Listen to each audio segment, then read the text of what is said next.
واش عمرك حسيتي أنك باغي تبدل حياتك ولكن ما عارف منين تبدا؟ كتشوف الناس ناجحين كتقول علاش أنا ما وصلتش بحالهم؟ كتخطط كتفكر ولكن كيبقى كل شي واقف بلا حركة حقيقية. في هذا الفيديو غادي نجاوبوك على هاد الأسئلة. مرحبا بك في قناة ما بعد المعرفة، القناة اللي غادي نحاولوا فيها نكتشفوا الأفكار والكتب اللي كتغير النظرة للحياة خطوة بخطوة.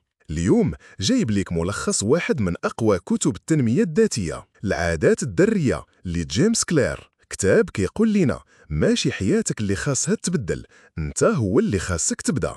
الكاتب كيشرح بأن التغيير الكبير ما كيجيش مرة واحدة، ولكن كيتبنى من عادات بسيطة كديرها كل نهار. تحسن صغير بنسبة 1% كل نهار يقدر يوصلك لواحد المستوى اللي ما كنتش متوقع توصل ليه. تخيل معايا غير 1% تحسن يومي في عام كامل غادي يصنع منك نسخة جديدة، أقوى، أوضح وأكثر انضباط. الفرق الحقيقي بين الناس اللي كيوصلوا واللي كيبقاو بلا نتيجة هو في النظام اللي كيبنيوه، ماشي في الأهداف اللي كيحطوها. وحتى باش تبدل شي حاجة في حياتك خاصك تبدل طريقة تفكيرك على راسك. ماشي تقول بغيت نكون رياضي، ولكن تقول أنا رياضي وخاصني نتصرف على هاد الأساس.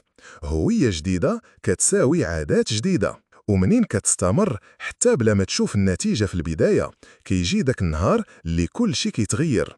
الكاتب سماها نقطة الانفجار، لأن داك الشي اللي بنيتيه في الصمت كينفجر دفعة واحدة. الخلاصة، ماشي خاصك تحلم بتغيير ضخم، ولكن خاصك تبدا صغير.